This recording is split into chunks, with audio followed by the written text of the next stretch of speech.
going to be incredibly hot. So just, you know, don't touch it. Or really don't do this in general, because in case you don't know, this 100% voids the warranty.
Got the engine all torn down now. Took off the carb and air cleaner.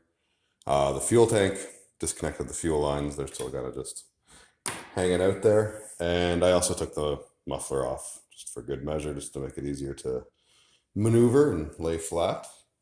So at this point, I am going to pop the side off of the crankcase and take a gander at the governor inside.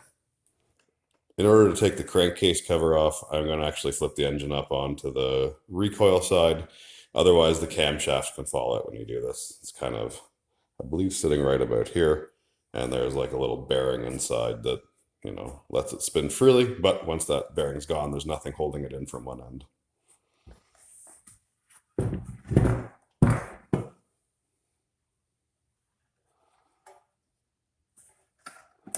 Oh, nice. So the engine hasn't actually ever been run. I didn't put oil in it. There's, you know, obviously oil from when they tested it out.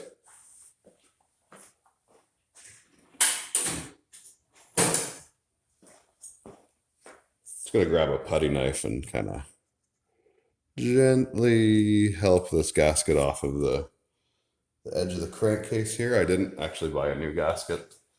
I was hoping that this one would come off nicely.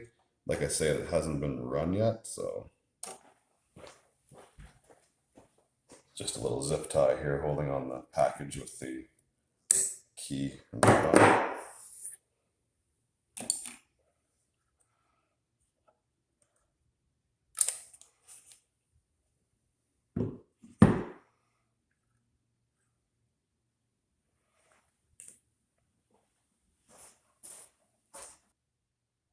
We got the crankcase cover off, and here's the inside of our engine.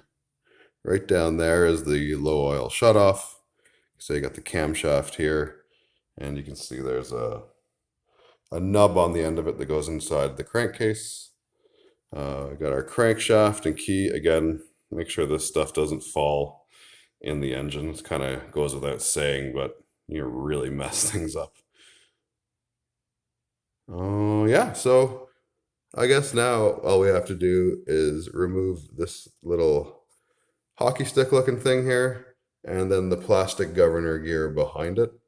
Again, got to make sure to get everything out of there. There's going to be some retaining clips and washers and also just like bits that get cut off, because I am going to have to cut this shaft with a Dremel.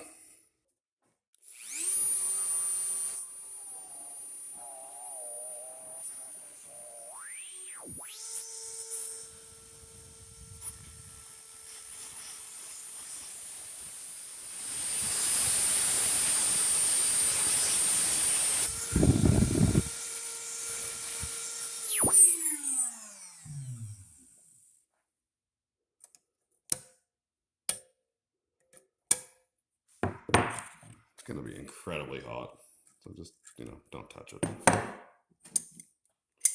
Or really don't do this in general, because in case you don't know, this 100% voids the warranty.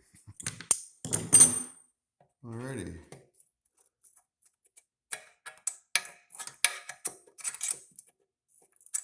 Oh, a little burr on the edge there that's not letting it come out. I'm going to clean that up and pull this out.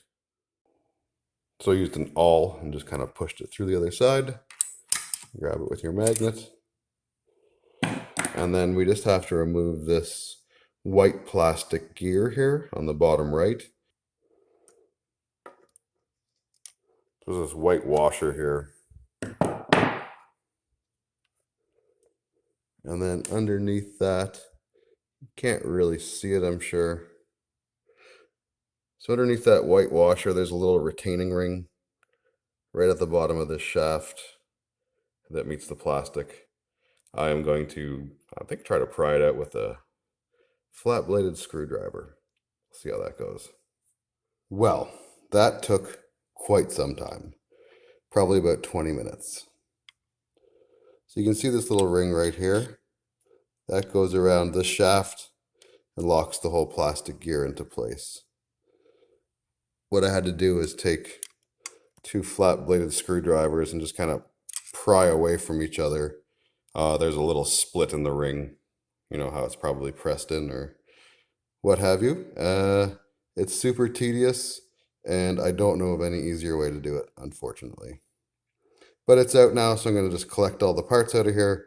I'm going to lay them out and, make sure it makes sense, make sure I've got everything. Well, these are all the parts that'll come out when you take the governor off. There's the little arm that kind of actuates the governor mechanism and the throttle linkage. This plastic washer cap thing on top. Underneath that is another washer. These two came off as one. I think the oil had everything kind of stuck together. This is the little ring that holds the plastic gear onto the shaft. You just need to get two flathead screwdrivers in that gap, and you kind of pry them apart and start it off small. Like I say, it took me probably 15 minutes. It can go quicker, but it often doesn't. So the governor itself, these little metal arms are attached to it. And then crucial, there was that last washer underneath the whole unit. And there was another black washer that came off of this thing as well. It was kind of stuck in the grease, and I didn't notice it at first. Thankfully, I did. So now we're good to go. We have to plug up the hole that was made by removing this. And to do that, I'm going to thread some threads in and Loctite a bolt in place.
So we got the new parts I'm going to put on here. New carb and air filter. There's a new header pipe. It is way shorter than I thought. It's going to be crazy loud. And I've got a new set of valve springs. Apparently they're 18 pounds, which is supposed to be heavier than the stock Honda clones, are shipped with. So we'll see. I think I'm going to try that out first because it'll be easier with less stuff on the engine. So I rotated the engine around until there was no tension on the valve springs. Both valves are closed now.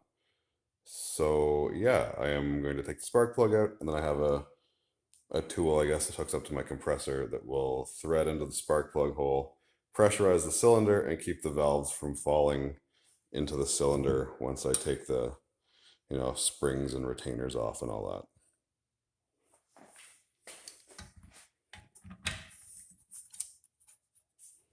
So the very thing I was hoping to avoid happening happened. The valve fell down the hole.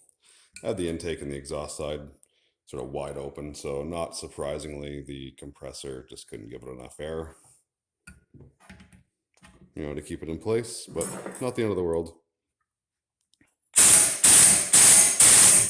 Well, back to where I was hoping to be a few minutes ago. I replaced this valve spring already. Whatever, forgot to press record. So I'll do this one. 2 wrenches, loosen the nut.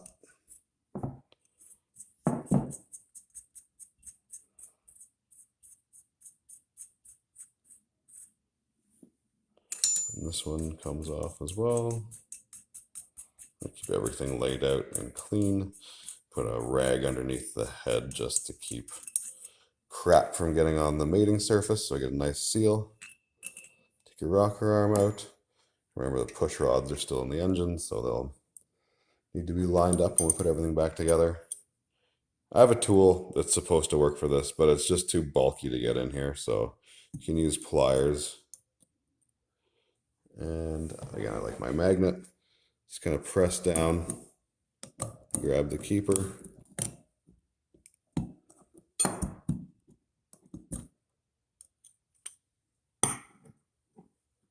And everything's good.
here it is.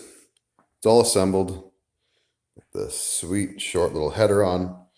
Decided to put the air filter on just to see how it looks. Looks pretty cool. Mikuni carburetor.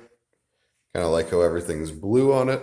I did that on purpose. There were options, but knew the recoil was blue anyway, so figured to keep it consistent. This is going to be pretty sweet. I can't wait to get some oil for it. Need to get 10W30. It's also getting close to midnight now, so probably shouldn't start this up as I think it's going to be really loud.